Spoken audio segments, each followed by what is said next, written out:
प्यारे विद्यार्थियों, आज हम 9वीं कक्षा की हिंदी पुस्तक अक्षितिज भाग 1 गद्यखंड से पाठ नंबर 8, जिसका नाम है एक कुत्ता और एक मैना, जिसके लेखक हैं श्री हजारी प्रसाद द्विवेदी जी।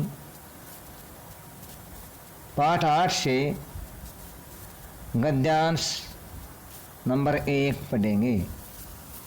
पहले बच्चों देखिए, आज से कई वर्ष पहले गुरुदेव के मन में आया कि शांति निकेतन को छोड़कर कहीं अन्यत्र होता कहीं दूसरी जगह, शांति निकेतन ये जगह का नाम है जहाँ पर उसने गुरुदेव ने आश्रम बनाया था। छोड़कर कहीं अन्यत्र किसी दूसरी जगह जाए, स्वास्थ्य बहुत अच्छा नहीं था, शायद इसलिए या पता नहीं क्यों। तय पाया कि वे श्री निकेतन के पुराने तिमजले 3 मंजिल वाला मकान में कुछ दिन रहे, शायद मौज का अर्थ है खुशी में। आकर ही उन्होंने यह निर्णय फैसला किया हो वे सबसे ऊपर के तल्ले का अर्थ है मंजिल में रहने लगे। उन दिनों ऊपर तक पहुंचने के लिए लोहे की चक्करदार सीढ़ियाँ थी और वृद्ध होता बूढ़ा और अक्षण पप्पू कमजोर शरीर। रविंद्रनाथ के लिए उस पर चढ़ सकना असंभव था, फिर भी बड़ी कठिनाई से उन्हें वहाँ ले जाया जा सका। उन दिनों छुट्टियाँ थी, आश्रम में अधिकांश बहुत सी बाहर चले गए थे। एक दिन हमने परिवार सहित उसके दर्शन की ठानी। दर्शन को मैं जो यहाँ विशेष रूप से दर्शनीय बनाकर लिख रहा हूँ, उसका कारण यह है कि गुरुदेव के पास जब कभी मैं जाता था तो पराए वे यह कहकर मुस्कुरा देते थे कि दर्शनार्थी हैं क्या। दर्शनार्थी का अर्थ होता है दर्शन करने वाले। शुरू में मैं उनसे ऐसी बांग्ला में बात करता था जो वस्तुतः हिंदी मुहावरे का अनुवाद हुआ करती थी। किसी बाहर के अतिथि होता मेहमान को जब मैं उनके पास ले जाता था तो कहा जाता था, एक बद्दार लोक आपनार दर्शने जन्य ऐसे छेन। एक बद्दर होता है सज्जन, लोग आपनार आपके दर्शन के लिए। यह बात हिंदी में जितनी प्रचलित है उतनी बांग्ला में नहीं, इसलिए गुरुदेव जरा मुस्कुराया, थोड़ा सा मुस्कुरा देते थे।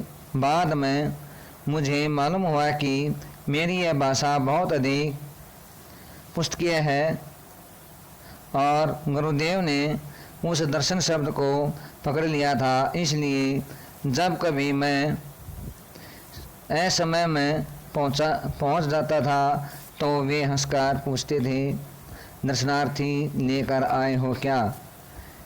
यहाँ यह दुख के साथ कह देना चाहता हूँ कि अपने देश के दर्शनार्थियों में इतने प्रगल्भ होते थे। प्रगल्भ का अर्थ होता है बोलने में संकोच न करने वाला थे कि समय असमय, स्थान अस्थान, अवस्था अनवस्था की एकदम परवाह नहीं करते थे और रोकते रहने पर भी आ ही जाते थे। ऐसे दर्शनार्थी से गुरुदेव कुछ बीत से रहते थे, बीत बीत का अर्थ है डरे डरे। अस्तु मैं बाल बच्चों के एक दिन श्री निकेतन जा पहुंचा। कई दिनों से उन्हें देखा नहीं था। गुरुदेव वहाँ बड़े आनंद होता खुशी में थे। अकेले रहते थे। भीड़ भाड़ उनकी उतनी नहीं होती थी जितनी शांति निकेतन में। जब हम लोग ऊपर गए तो गुरुदेव बाहर एक कुर्सी पर चुपचाप बैठे अस्तगामी छिपते हुए सूर्य की और ध्यान सतीमित नैनों से नैन आँखें सतीमित टकटकी लगाकर देखना से देख रहे थे। हम लोगों को देखकर मुस्कुराना हंसना। बच्चों से ज़रा थोड़ी सी छेड़छाड़ की, कुशल प्रश्न पूछे और फिर चुप हो रहे। ठीक उसी समय उनका कुत्ता धीरे धीरे ऊपर आया और उनके पैरों के पास खड़ा होकर पूंछ हिलाने लगा। गुरुदेव ने उसकी पीठ पर हाथ फेरा और वह आंखें मूंद कर बंद करके अपने रोम रोम से, अपने कण कण खुशी के कण से उसे स्नेह रस प्यार के रस का अनुभव करने लगा। गुरुदेव ने हम लोगों की और तरफ देखकर कहा, देखा तुमने, यह आ गई। कैसे इन्हें मालूम हुआ कि मैं यहाँ हूँ? आश्चर्य हैरानी है। और देखो कितनी परितृप्ति इनके चेहरे पर दिखाई दे रही है। हम लोग उस कुत्ते के आनंद को देखने लगे। खुशी। किसी ने उसे राह नहीं दिखाई थी, न उसे यह बताया था कि उसके स्नेह प्यार दाता यहाँ से 2 मील दूर हैं। और फिर भी वह पहुँच गया। इसी कुत्ते को लक्ष्य करके उन्होंने आरोग्य में भाव की एक कविता लिखी थी। आरोग्य होता है भाषा की एक पत्रिका। भाषा की एक पत्रिका होती है, उसको कहा गया आरोग्य। मैं इस भाव की एक कविता लिखी थी।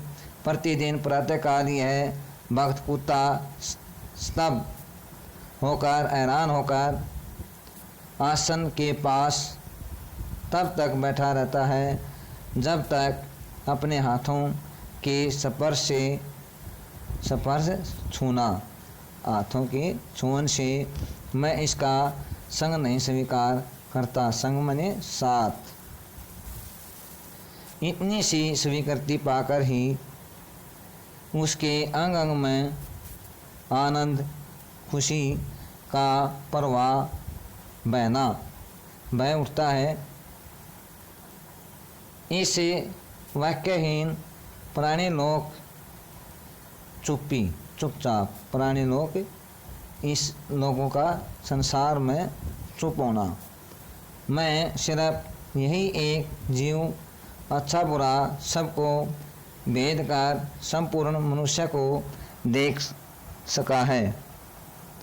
उसे आनंद खुशी को देख सका है जिसे प्राण दिया जा सकता है, जिसमें अहेतुक प्रेम बहुत अधिक प्रेम ढाल लिया जा सकता है, जिसकी चेतना असीम चैतन्य जीवित, इस संसार में जीवित चैतन्य जीवित लोगों में राह दिखा सकती है, जीवित प्राणियों में राह दिखा सकती है।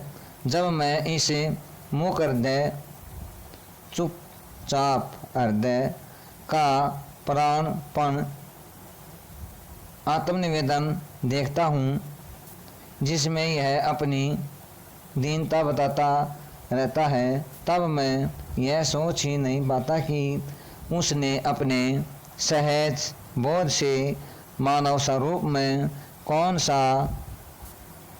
प्यारे बच्चों, गहरा कार्य है।